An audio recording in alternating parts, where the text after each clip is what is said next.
Santo, santo, grande, eterno Dios. Con alegría hoy te alabamos, Rey de reyes, grande capitán, todopoderoso guerrero. Honor y gloria, luz y dominio, tributaremos todos a ti. Santo, santo eres tu Señor, Dios de las batallas glorioso. Alabadle cielo, tierra y mar, toda su iglesia, sus mensajeros, alabanzas, cantos de loor. Hoy unidos elevaremos, pues majestuoso y reverendo, fuego y vida eres, Señor.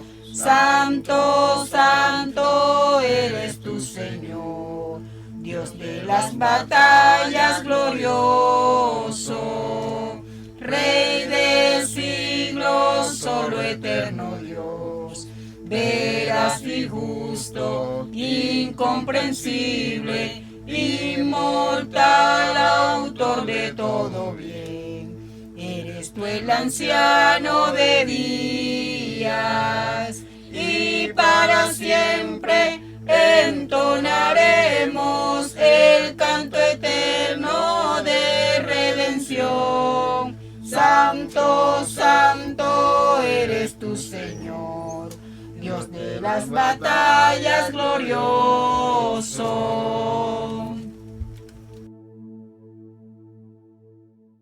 Te loamos, oh Dios, con unánime voz, porque en Cristo tu Hijo nos diste perdón.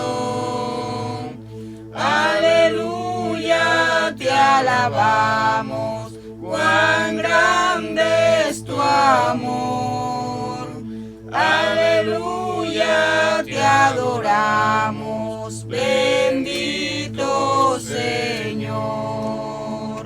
Te loamos, Jesús, que en tu trono de luz has dejado por darnos salud en la cruz. Aleluya, te alabamos, cuán grande es tu amor. Aleluya, te adoramos, bendito Señor. Te damos gloria, Santo Consolador, que nos llenas de gozo y santo valor. Aleluya, te alabamos, cuán grande es tu amor. Aleluya, te adoramos, bendito Señor.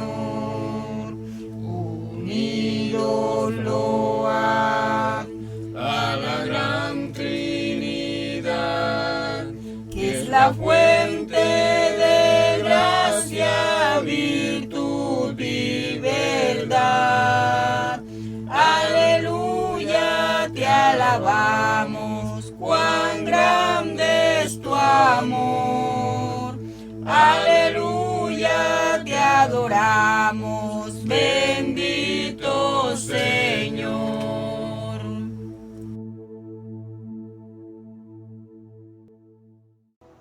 Amada Iglesia, muy apreciados hermanos, buenas noches.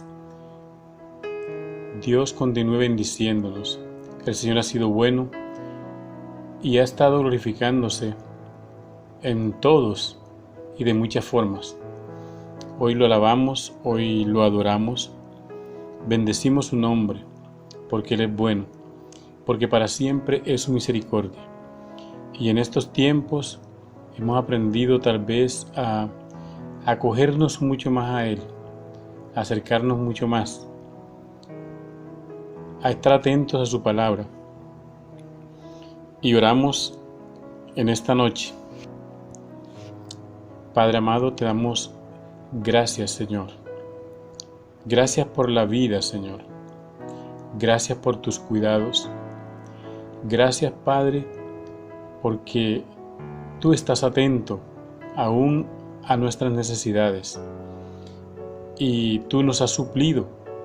Por eso te alabamos en este día. Te adoramos, Señor, porque tú eres Dios soberano. Hoy más que nunca podemos testificar que eres Dios soberano, que tú cumples tu propósito, que tú haces tu voluntad, que todo ello es para bien de la humanidad, Señor, que tú eres un Dios todopoderoso, que eres un Dios bueno, un Dios que nos ha amado con amor eterno. A ti, Señor, damos toda honra y gloria, solo tú eres digno de la adoración, de la alabanza. Padre, gracias te damos por esta oportunidad que nos das para venir delante de ti, Señor, para poder alabarte, adorarte y también poder, Señor, meditar tu palabra. Ruego que tu Espíritu Santo, Señor, ministre tu palabra, la reflexión de ella a nuestros corazones y nos edifique, nos fortalezca, Señor, pueda mostrarnos todo ese amor tuyo y lo que tú haces por cada uno de nosotros. Señor, muchas gracias te damos y oramos en el nombre de Jesús.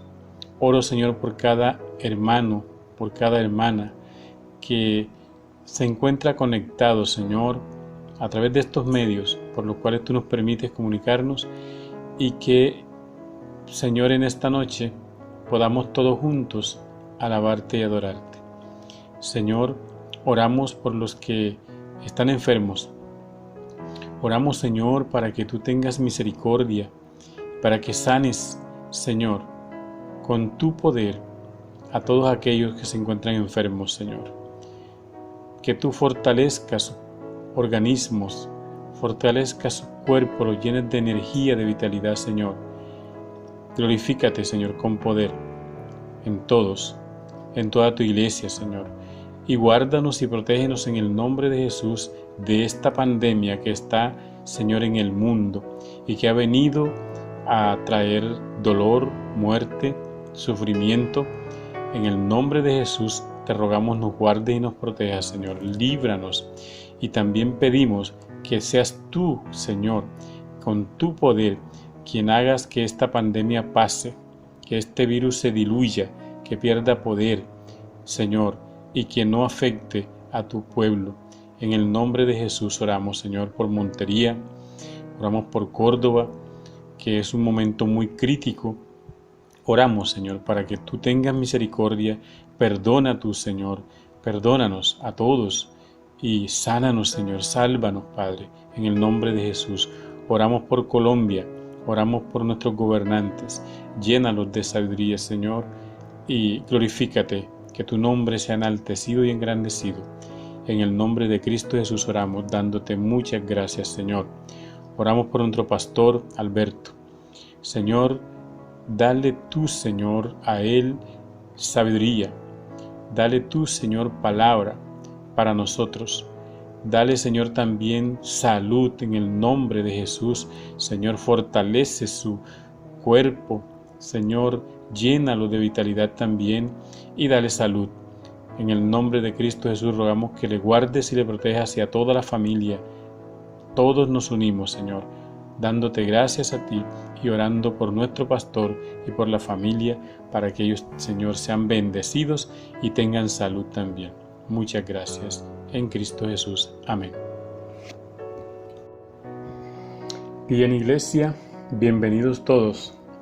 Hoy damos inicio a un tema que nuestro pastor y los ancianos han tenido a bien tomarlo para que en este mes y el otro mes también estemos trabajando sobre este tema.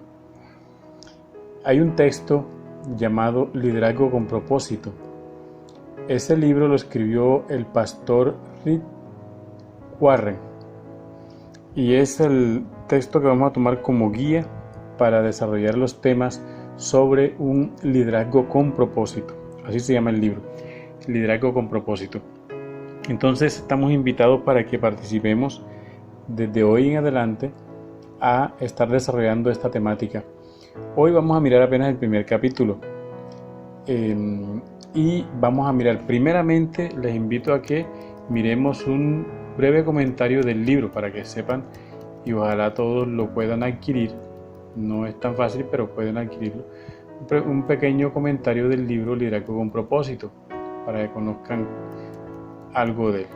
Segundo, vamos a ver un resumen del libro de Nehemías, porque este libro está desarrollado sobre el libro histórico bíblico de Nehemías. Entonces vamos a ver un resumen del libro de Nehemías y un trasfondo de la historia de Nehemías. Y en tercer lugar, vamos a mirar entonces el capítulo 1 del libro que se denomina La hechura de un líder. Entonces vamos a ver los principios del liderazgo en este tercer punto que vamos a desarrollar. Entonces, mi hermano, les invito a eso. ¿Cuál va a ser el contexto bíblico del libro de Nehemías? Para hoy les invito a que estemos atentos en el capítulo 1 y 2. Y me voy a permitir leer inicialmente capítulo 2, versos 17 al 18. Dice la palabra del Señor en el nombre de Jesús. Hablando Nehemías. Les dije pues, vosotros veis el mal en que estamos, que Jerusalén está desierta y sus puertas consumidas por el fuego. Venid y edifiquemos el muro de Jerusalén, y no estemos más en oprobio. Entonces les declaré cómo la mano de mi Dios había sido buena sobre mí, y asimismo las palabras que el rey me había dicho. Y dijeron, levantémonos y edifiquemos. Así se esforzaron sus manos para bien. Amén. Gracias, Señor, por esa palabra. Este texto es como el centro, el corazón de todo el texto de Nehemías, que nos va a mostrar a un hombre que Dios usa con unas capacidades muy únicas para poder hacer un trabajo de reconstruir la ciudad de Jerusalén. Entonces, a eso vamos. Bueno, primero, mi hermano, un breve comentario del libro Liderazgo con propósito.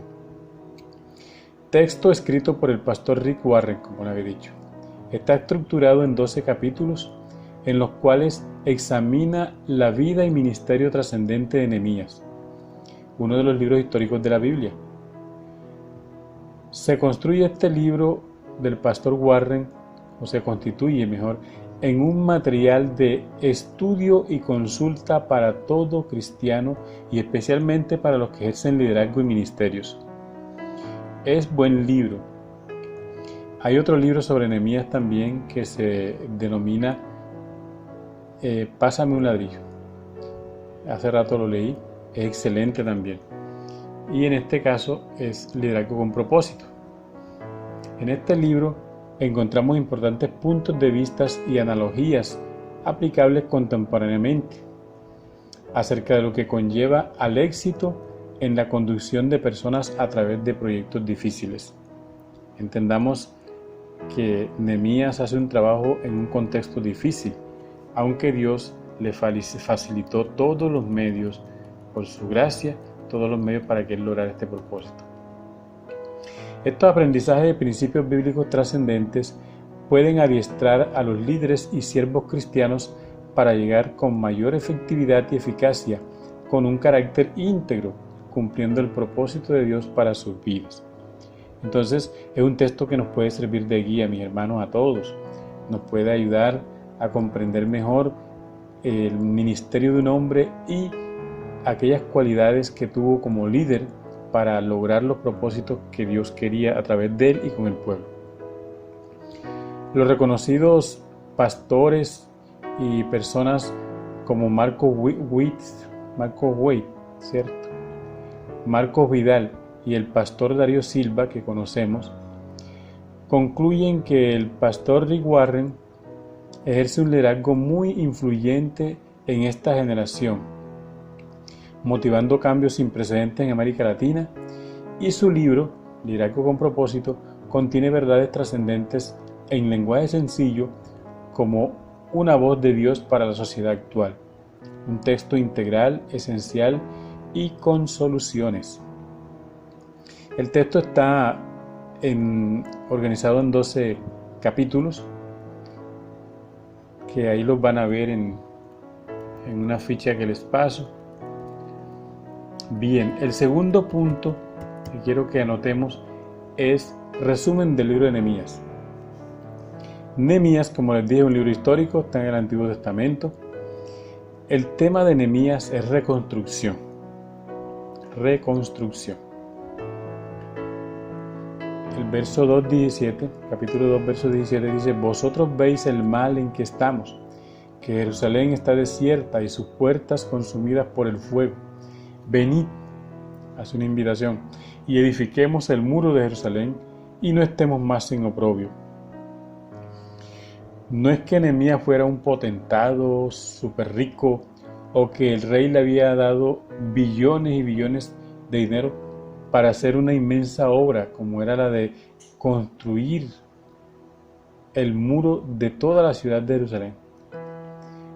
No era eso, y que de pronto luego Judá viniera y lo alabara y lo aplaudiera, diciendo que era un gran líder por esa gran obra que había hecho. Nehemías estaba en un lugar privilegiado. Él servía al rey. Era un excelente trabajo, tenía unos excelentes ingresos. Era un hombre de suma confianza del rey de Persia, de Artajerjes. ¿Cómo dejar toda aquella comodidad para venir a ver, a vivir y sufrir la miseria que había en Jerusalén? Pero Dios estaba mirando en este hombre unas cualidades, unas características: su sensibilidad por los problemas y dificultades, pero también sus capacidades, su determinación para guiar a un pueblo a la reconstrucción. Además, el trabajo de Nehemías era doble. No era solamente la reconstrucción material de los muros destruidos por los babilonios, que ya hacía más de 80 años que había pasado.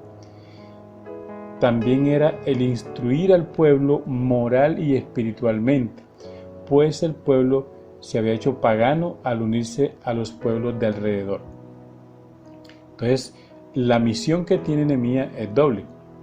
Él va a reconstruir a todo un pueblo, tanto en lo material como también en lo moral y en lo espiritual.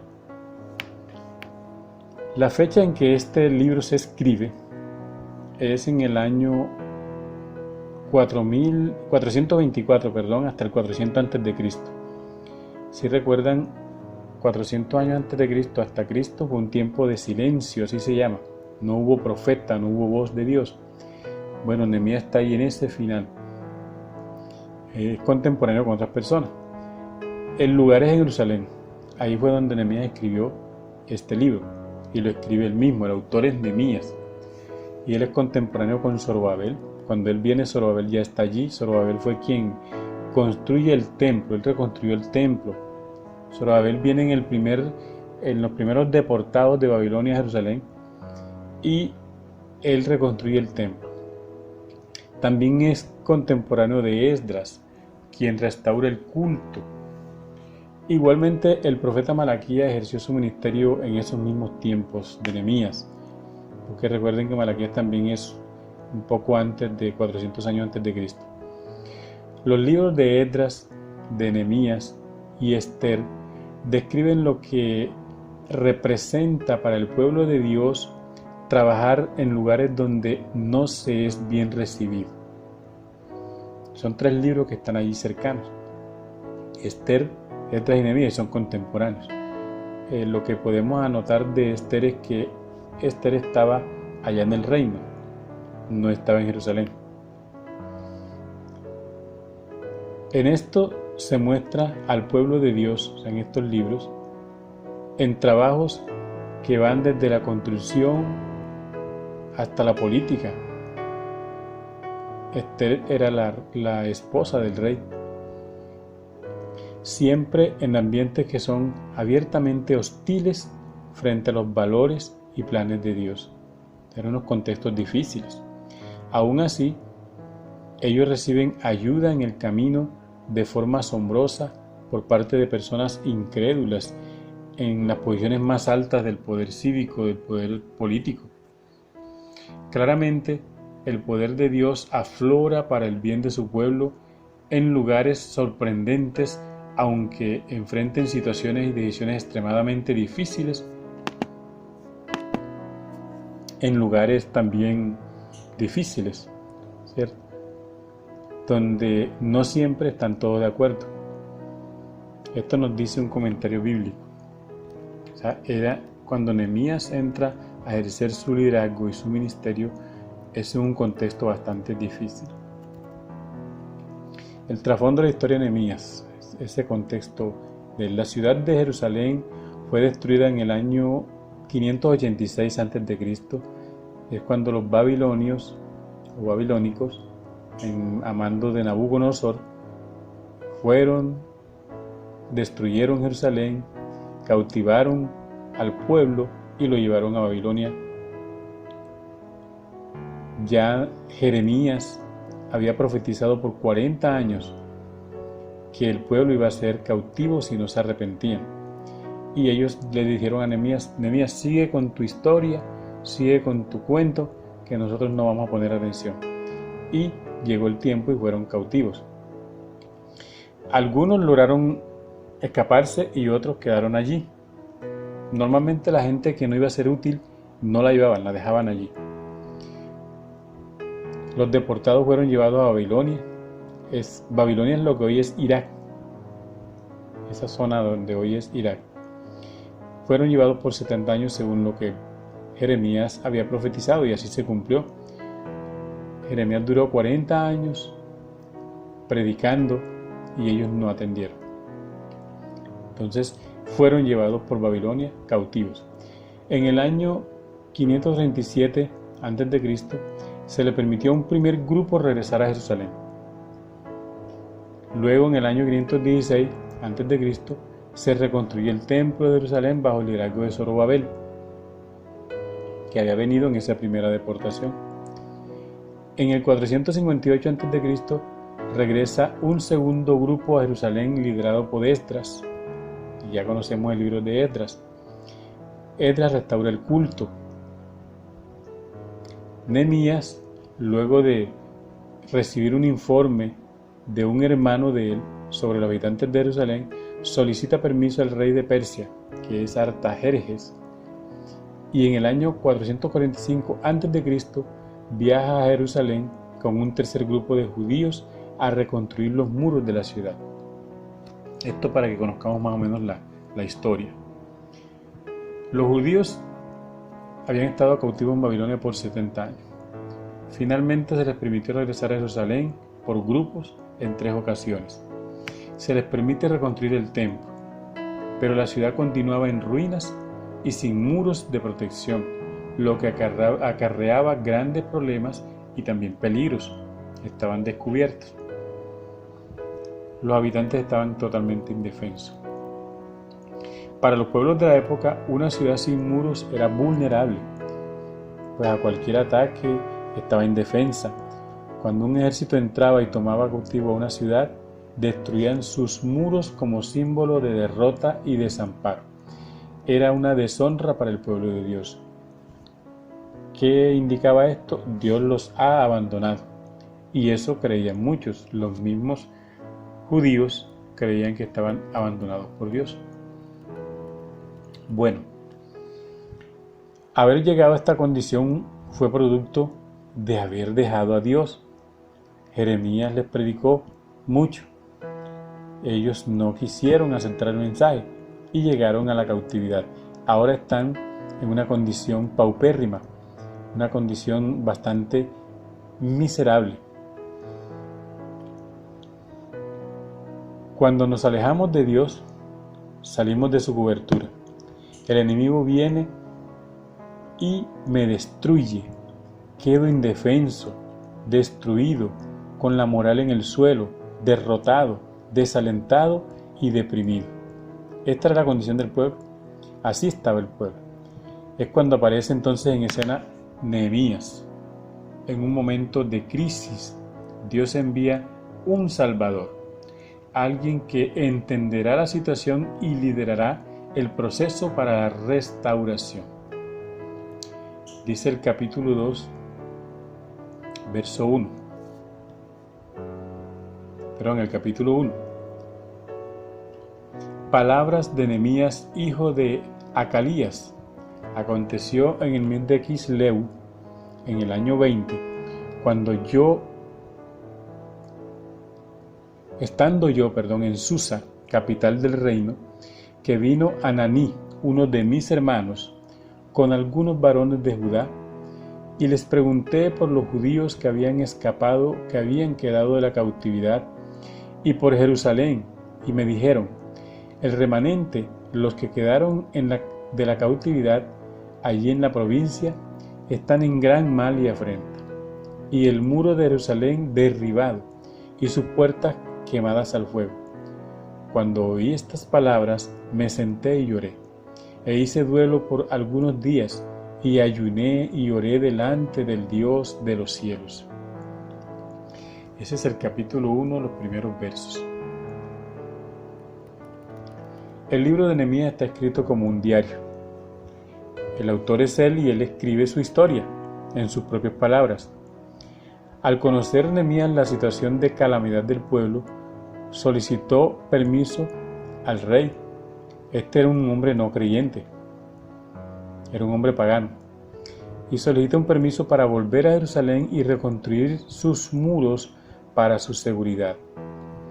Anteriormente, este mismo rey, Artajerjes, que tiene varios nombres en la Biblia, había negado que se reconstruyeran los muros de Jerusalén, así que esta petición no era nada fácil, y Nehemías lo sabía.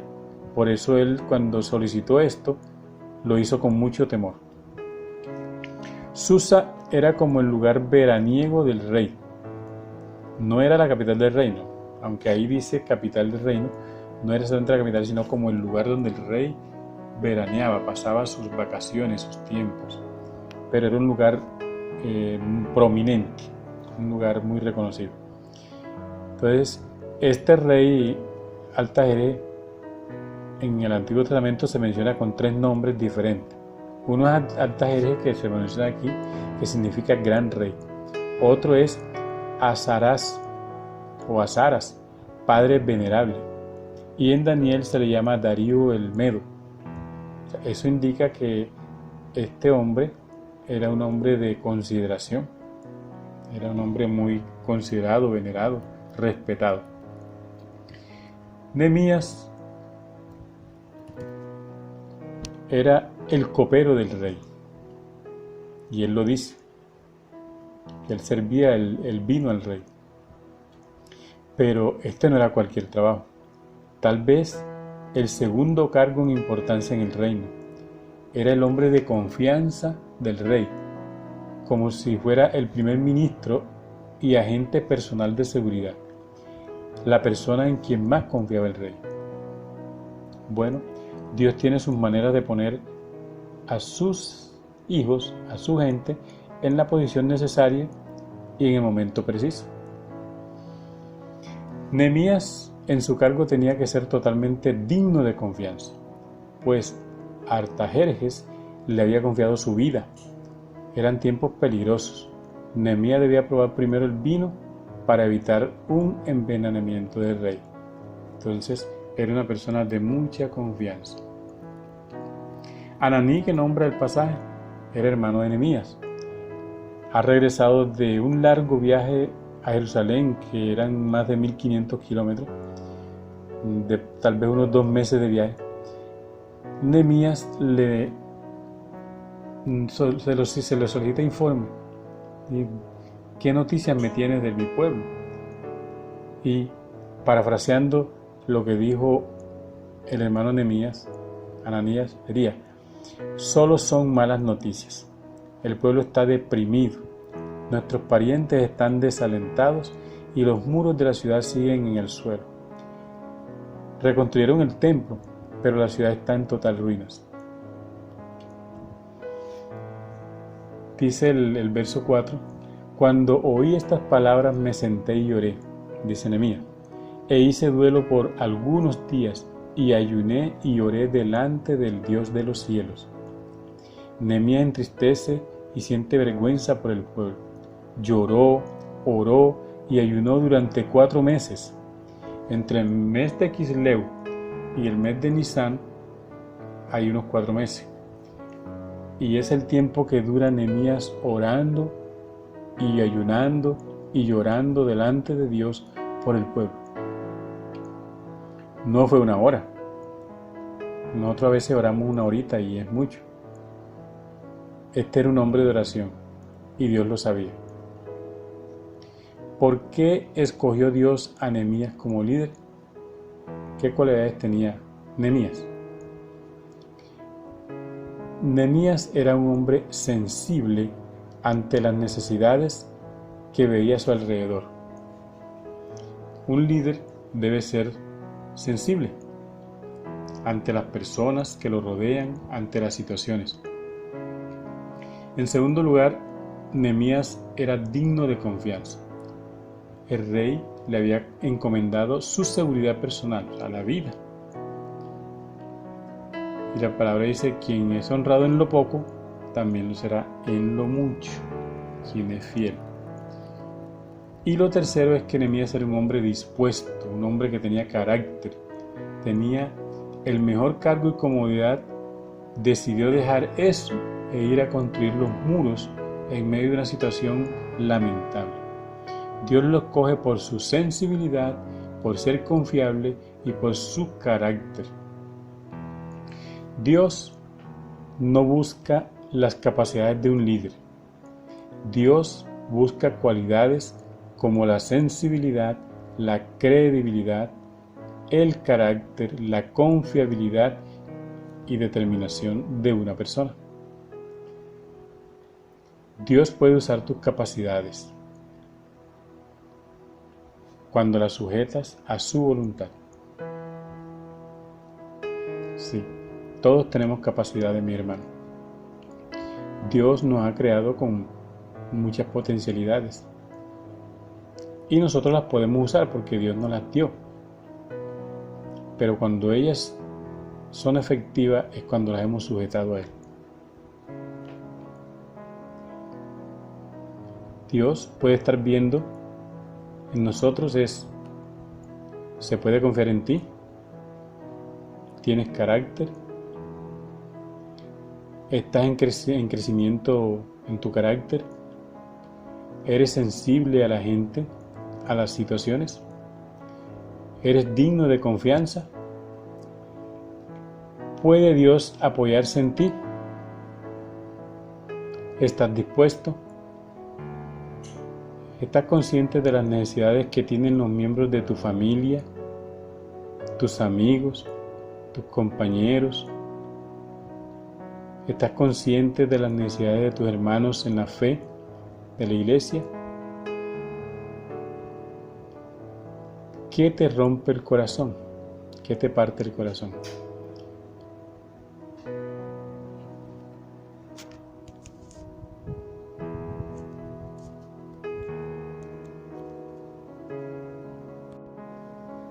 Continuamos, hermano. Bueno, vimos el contexto en el cual Nehemías se hallaba allá en el reino, ¿cierto? En un lugar privilegiado donde no le hacía falta nada. Él estaba muy cómodo. Y también vimos el contexto, cómo estaba Jerusalén cuando su hermano le da las noticias. Y podemos ver por la misma palabra cómo resalta la actitud de Nehemías ante la situación que vivía de calamidad Jerusalén. Entonces, Dios mira en este hombre cualidades que van a ser sumamente importantes para ejercer un liderazgo, para llevar al pueblo a que pueda reconstruir sus muros y así estar seguro Dios mira entonces en Nehemías, uno, la sensibilidad que él tiene por la situación difícil del pueblo. Dos, mira también esa capacidad que tiene Nehemías de tomar decisiones. Mira que tiene carácter para tomar determinaciones, para tomar decisiones. Entonces, Dios puede usarnos a cada uno de nosotros si estamos dispuestos a obedecerlo y servirle. Dios lo va a hacer. En Nehemías Dios encuentra estas cualidades y vamos a estudiarlo un poco más profundo, y es lo que vamos a ver en este tercer punto: principios de liderazgo, mirando el primer capítulo del libro que se llama La hechura de un líder. Proverbio 28:2 dice: cuando hay rebelión en el país, los caudillos se multiplican.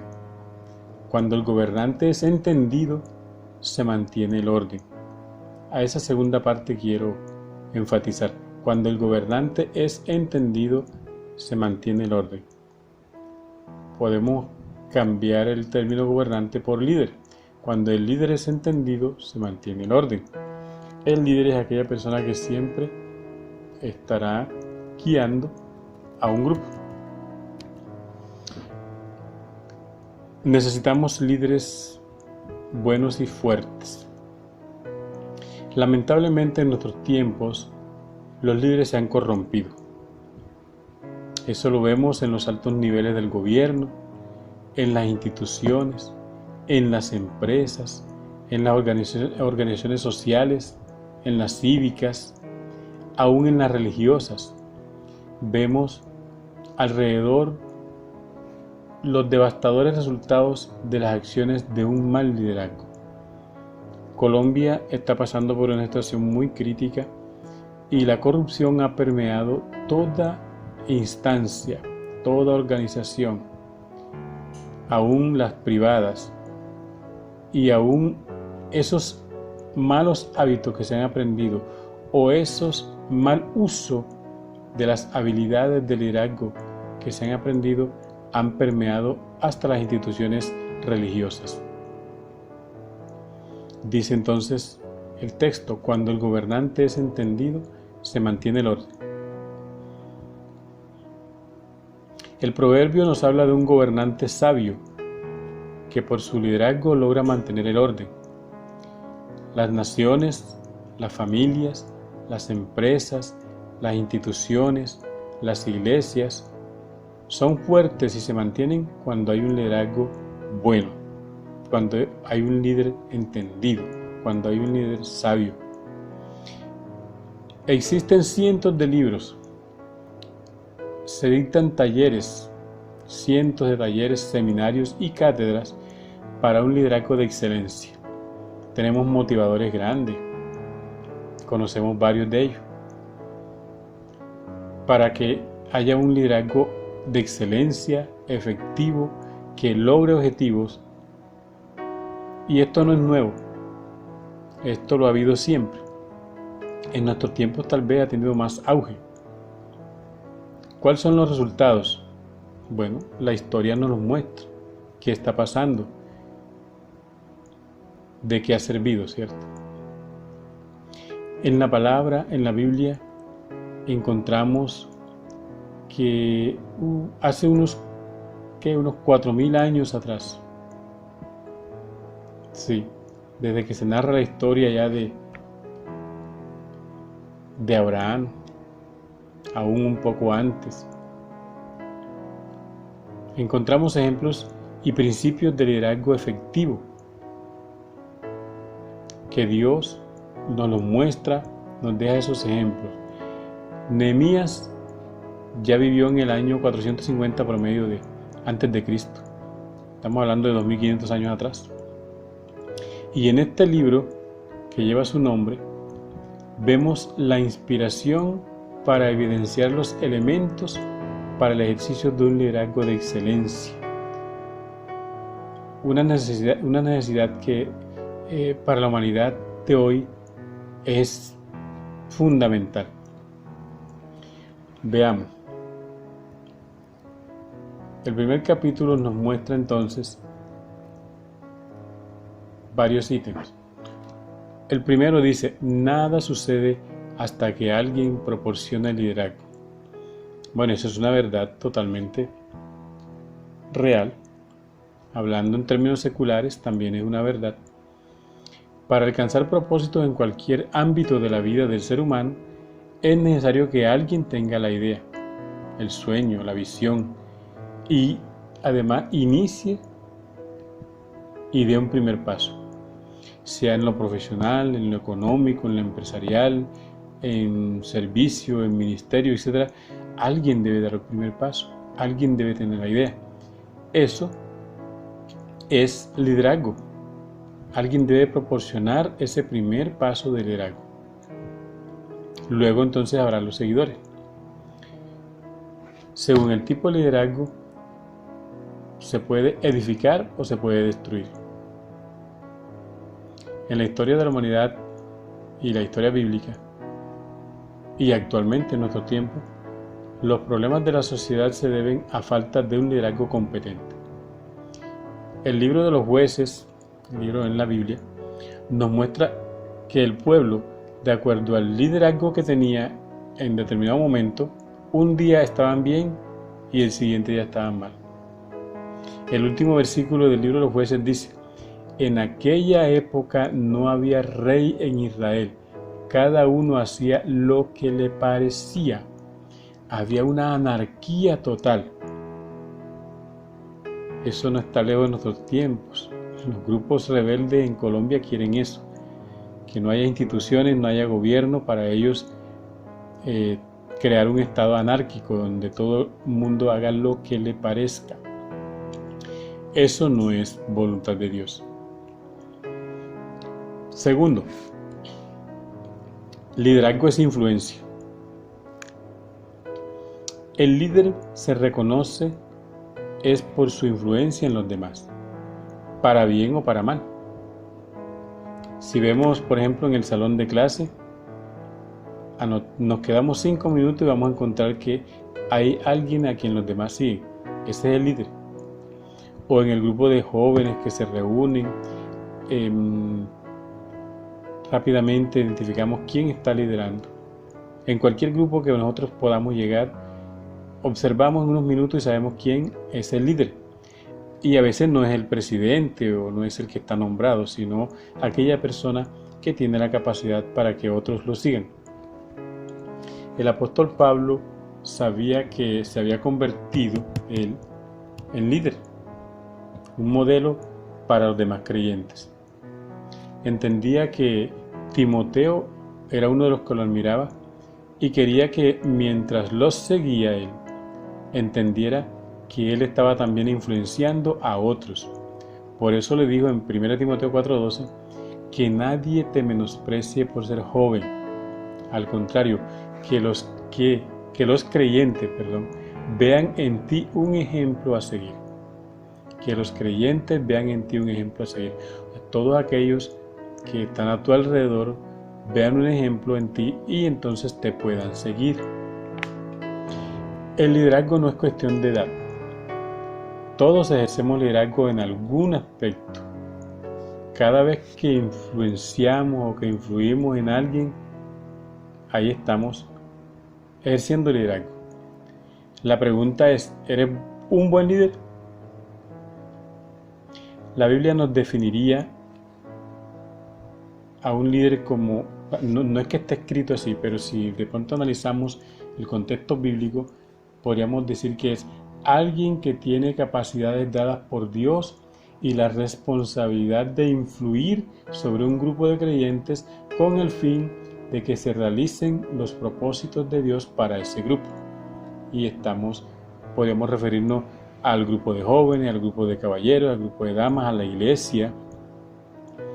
Nehemías es uno de esos ejemplos destacados. Un hombre que tiene las capacidades que Dios le ha dado, las pone al servicio para influir a un grupo, a un pueblo, y este pueblo le sigue. Tercero, la prueba del liderazgo es esta. ¿Alguien te está siguiendo? Mira hacia atrás. ¿Te sigue alguien? Sí. Entonces estás ejerciendo liderazgo. Pero si miras atrás y no hay quien te siga, Jesús dijo: mis ovejas oyen mi voz, yo las conozco y me siguen. Y sabemos que ejemplo de líder es Jesús. Y tal vez, en segundo lugar, Pablo, en los personajes bíblicos, ¿no? Y Pablo dijo: imítenme a mí como yo a Cristo. Sabía que él ejercía liderazgo y tenía que ejercerlo con unas cualidades, con una moral. Y por eso Pablo se atreve a decir: imítenme a mí como yo a Cristo. Ojalá pudiéramos nosotros decir eso. El ejemplo a seguir de los creyentes es Cristo. Eso no es para ponerlo en duda en ningún instante. Igualmente tenemos personas que son modelos a seguir. Cada uno de nosotros ha mirado en alguna persona algo digno de seguir, algo que es ejemplo para nosotros. Alguna vez en un taller a un grupo que estábamos nos consultaban eso, que dijéramos quiénes eran nuestros modelos a seguir. Recuerdo que yo mencionaba como unas 4 personas. En primer lugar, al pastor Juan González. En segundo lugar, al pastor Manuel Meneses. En tercer lugar, anoté al pastor Alberto Colón. En cuarto lugar, anoté al pastor Ocampo, de la Alianza. Mire que todos mis ejemplos de personas, por sus cualidades de integridad, de guardarse, de servicio, de humildad, de sencillez, bueno, en este caso mío todos fueron pastores. ¿Cuál es tu modelo? ¿A quién sigues? El señor John Maxwell, que también es un escritor cristiano, dice, en una alegoría que él hace: el que cree estar guiando, pero nadie le sigue, solo está dando un paseo. Mi hermano, si tienes que decirle a los demás y recordarles que eres el líder, eso sencillamente es que no lo eres. Si tienes que decirle a alguien que tú eres el que manda, exactamente porque no lo eres. Liderar es influenciar. Y eso es en la casa, en la comunidad, en la empresa, con los amigos, en la iglesia. No hay que imponerse. Cuando me impongo es porque exactamente no estoy siendo líder, no estoy ejerciendo. No tengo las cualidades para que otros me sigan. A veces tendemos a asociar lo que es un cargo o un título con liderazgo. Hay diferencias entre ser jefe y ser líder. Son muchas las personas con autoridad que no tienen liderazgo. Y si nos atrevemos a referenciar un poco el ambiente de la política, vemos que no exactamente son líderes los que están en esos cargos, y los que muchas veces llevamos con el voto al cargo no son líderes. El verdadero líder es el que marca el paso, no como conocemos popularmente el dicho de el Capitán Araña. El Capitán Araña, según el dicho, es aquel que monta a todo el mundo, embarca a todo el mundo y él se queda. No, el líder es el que marca el paso, el que va al frente, el que va guiando y los demás van siguiéndolo. El que influye es el creativo, el que encuentra soluciones a los problemas. Este es un Nehemías. La prueba de liderazgo es, ¿te sigue alguien? No puedes forzar a seguir a nadie. En lo que corresponda, tienes que inspirar a la gente para que te siga. Inspirar a la gente para que te siga es con todo lo que soy. Es la esencia de lo que soy. Me siguen por lo que soy. Tal vez no tanto por lo que diga ni por lo que haga, sino por lo que soy como ser humano. En el cuarto punto encontramos el fundamento del liderazgo es el carácter, no el carisma. Existen muchos líderes con carisma, pero sin carácter. Su encanto personal les sostiene cierto tiempo, pero la falta de carácter les hará decaer. La eficacia de un liderazgo radica en el carácter, no en la elocuencia o en la sonrisa, en la simpatía, en las adulaciones, el buen parecer físico, etc. No. Se requiere carácter y credibilidad. Estos crearán tu reputación. La reputación es lo que la gente dice que uno es. El carácter, lo que realmente uno es. Repito eso. La reputación es lo que la gente dice que eres. El carácter es lo que realmente eres. El señor Moody dijo: el carácter es lo que somos en medio de la oscuridad, cuando nadie nos mira. Esa es una gran verdad, una forma muy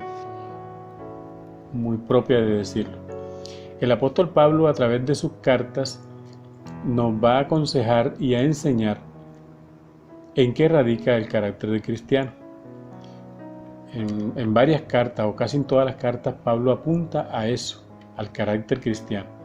Y hay un texto donde él sintetiza este tema del carácter cristiano.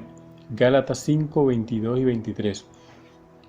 Dice que el fruto del Espíritu es amor, gozo, paz, paciencia, benignidad, bondad, fe, mansedumbre y templanza.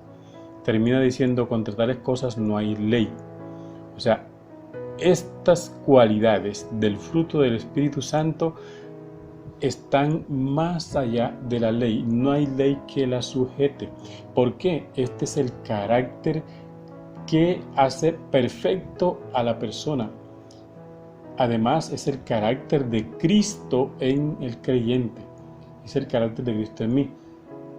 Entonces, nos declara cómo tener el carácter de Cristo, que es el resultado de permitirle al Espíritu Santo de Dios que moldee, que modele nuestra esencia a la de Cristo. Eso sí que es importante, ¿verdad? Porque hemos sido descuidados y no permitimos que el Espíritu Santo haga esa obra.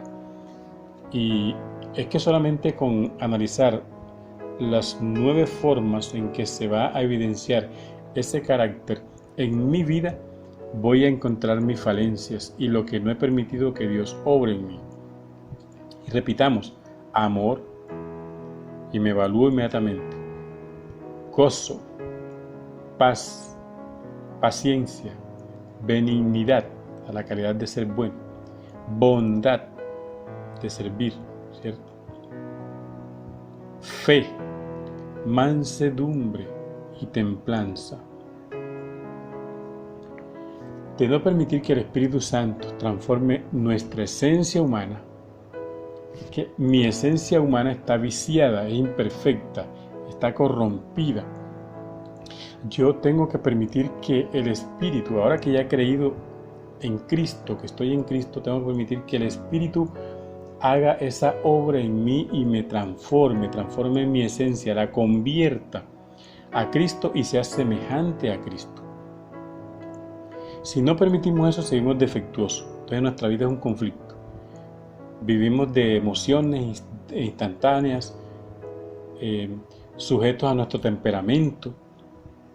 Y nuestro temperamento está defectuoso también, porque viene de una afectación del pecado.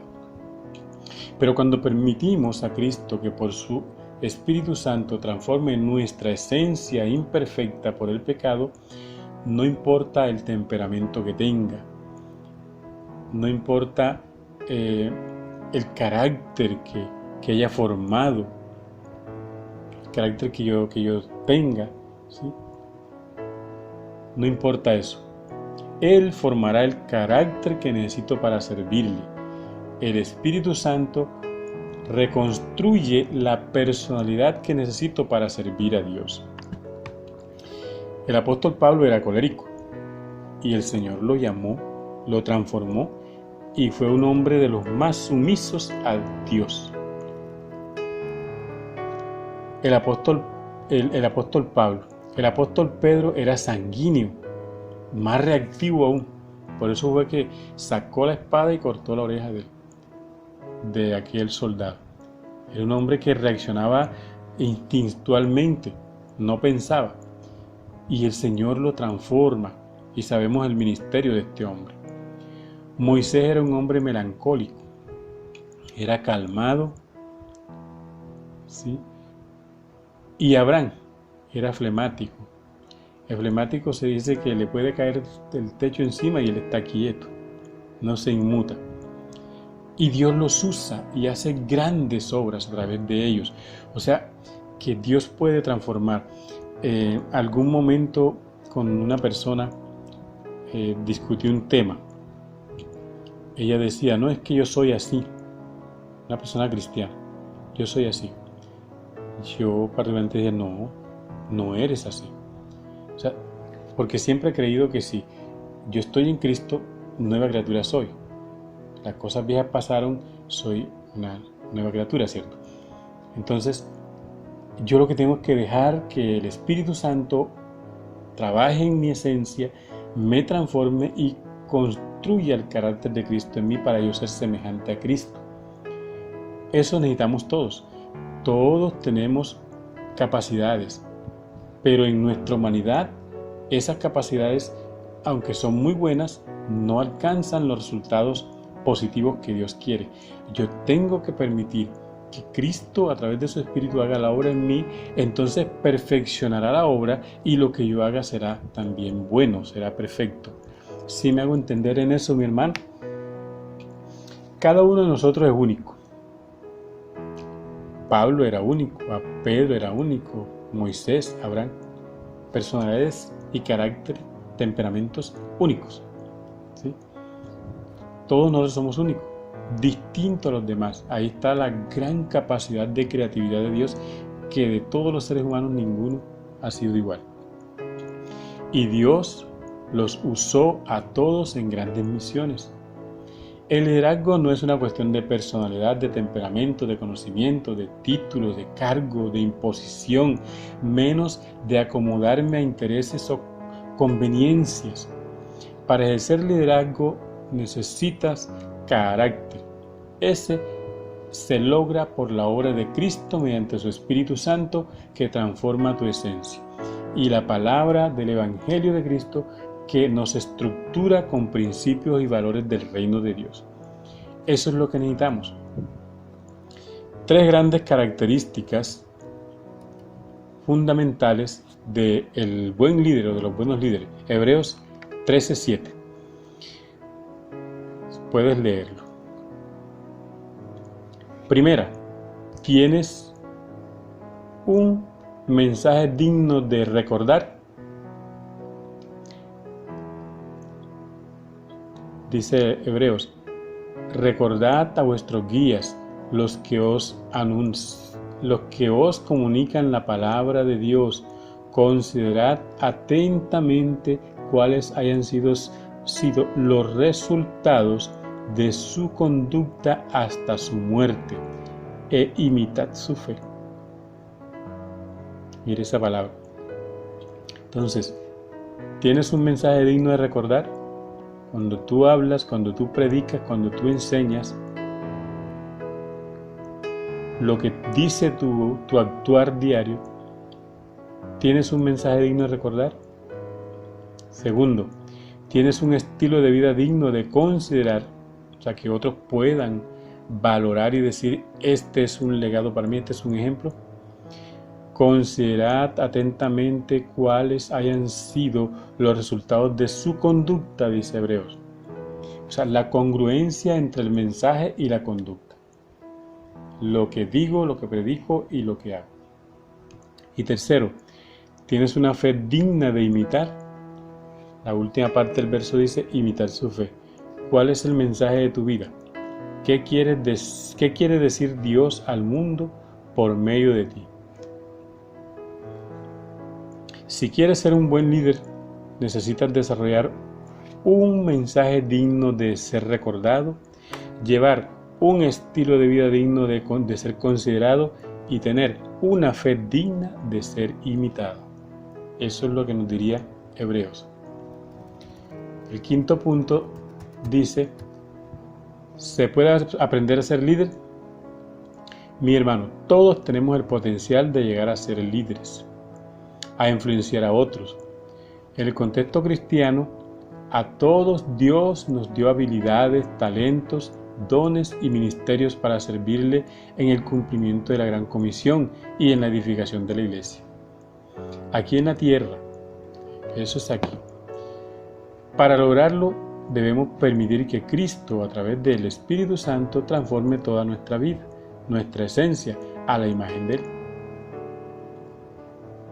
Un precepto de liderazgo, lo conocemos, dice, el líder no nace, se hace. Bueno, secularmente eso es una verdad, totalmente verdad.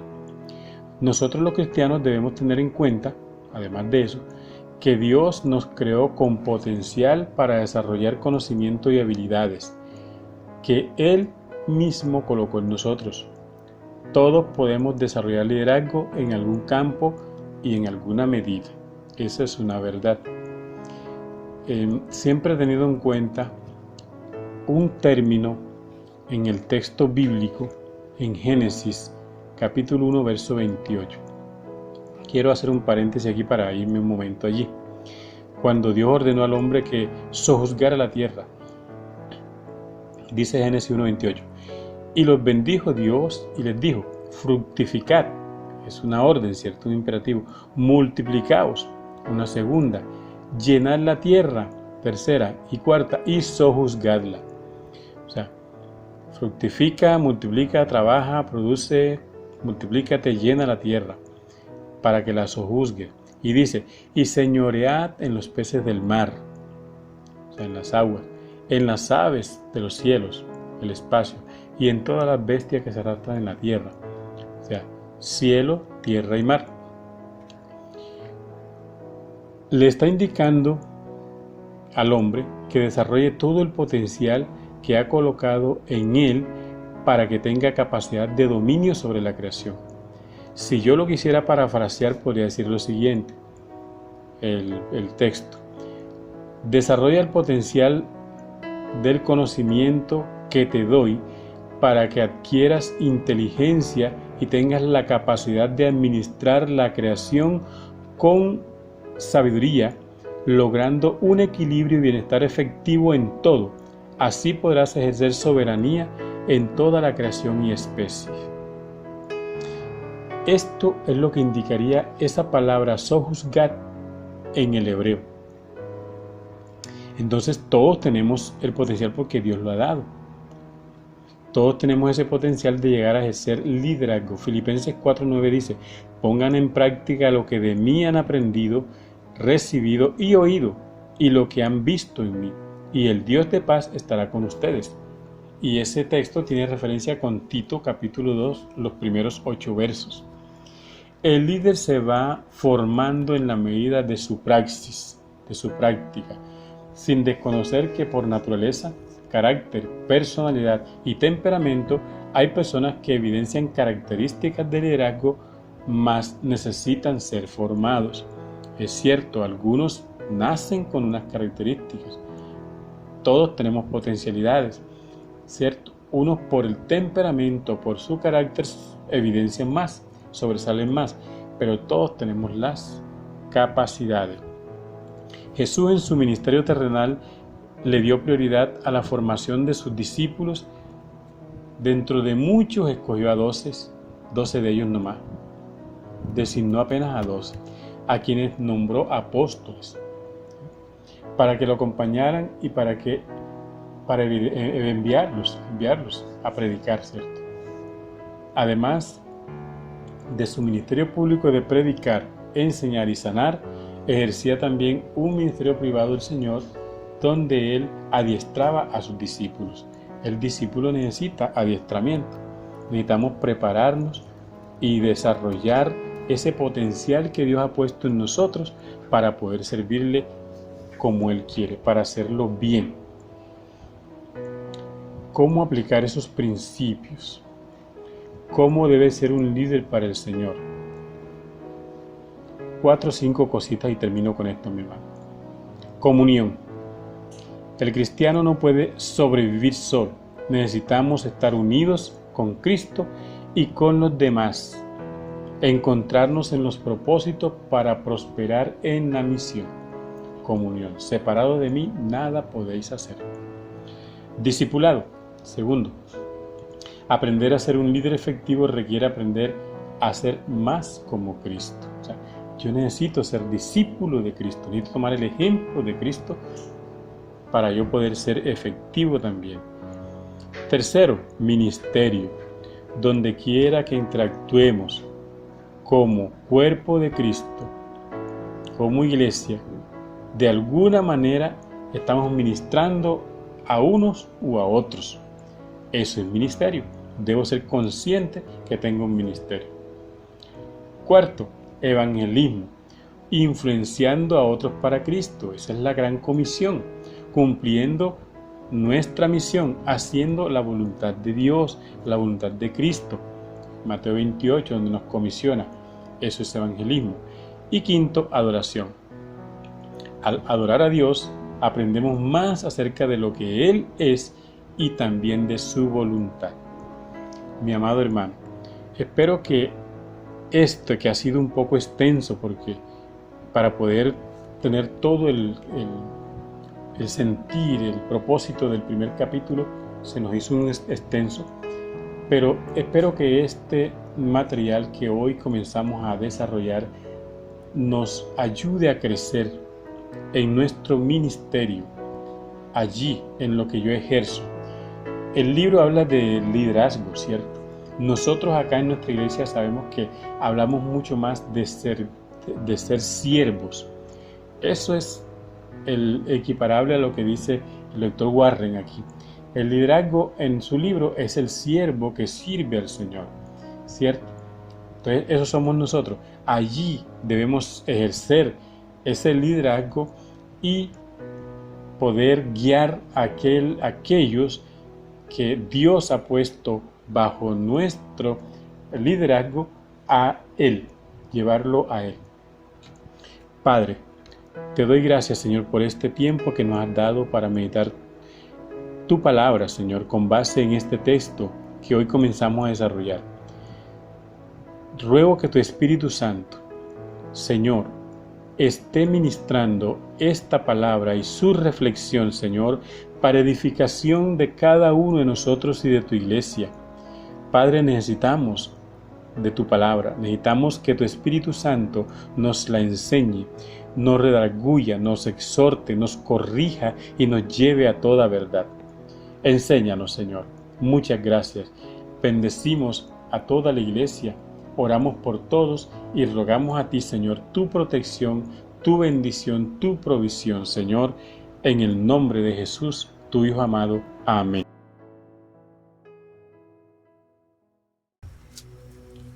Comprado con sangre por Cristo, con gozo al cielo yo voy, librado por gracia infinita, yo sé que su hijo yo soy, lo sé,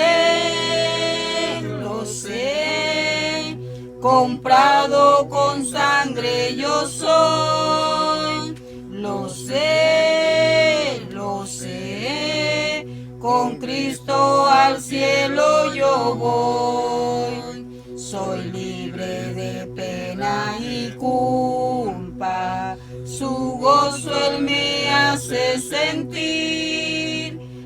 llena de gracia mi alma, con Él es tan dulce vivir. Lo sé, comprado con sangre yo soy. Lo sé, con Cristo al cielo yo voy. En Cristo yo siempre medito y nunca lo puedo olvidar. Callar sus favores no quiero, voy siempre a Jesús a alabar. Lo sé, comprado con sangre yo soy. Lo sé, con Cristo al cielo yo voy. Yo sé que me espera corona, la cual a los fieles dará. Jesús Salvador en el cielo, mi alma con Él estará. Lo sé, comprado con sangre yo soy. Lo sé, con Cristo al cielo yo voy.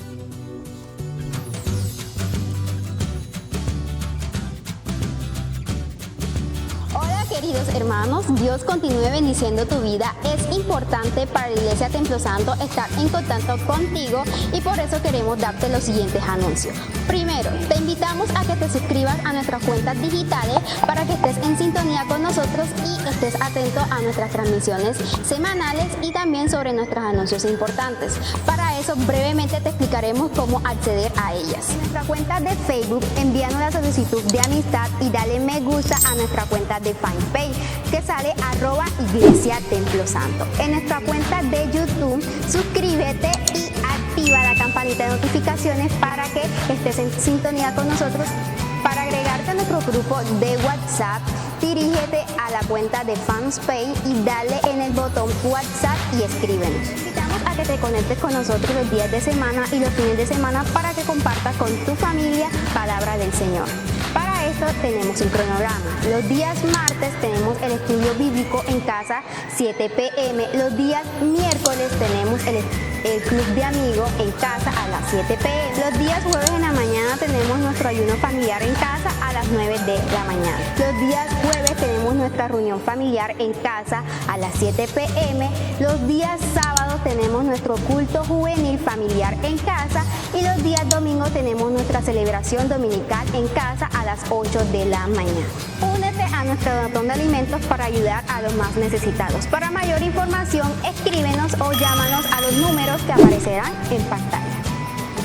Hermanos y amigos, queremos recordarles que continúen en sus casas los cultos familiares y las oraciones por sanidad, protección, por nuestros gobernantes, por el personal de salud y por aquellas personas que están pasando necesidades o que están enfermas. Recordemos la fidelidad a Dios y obediencia a su palabra en lo que Él demanda y lo recibido de su mano. Usted puede comunicarse a los números que aparecerán en pantalla o a través de nuestro chat del Departamento de Comunicaciones y ahí recibirá más información. Recuerda, Dios ama al dador alegre. Para la Iglesia Templo Santo es importante los niños de la congregación, por lo tanto se abre un espacio para que ellos puedan aprender a través de estos medios digitales palabra de nuestro Señor Jesucristo. No olvides dejarnos tu petición de oración en los chats de Facebook y de YouTube o si tienes alguna sugerencia. Y recuerda, hermano, nosotros somos Iglesia Templo Santo.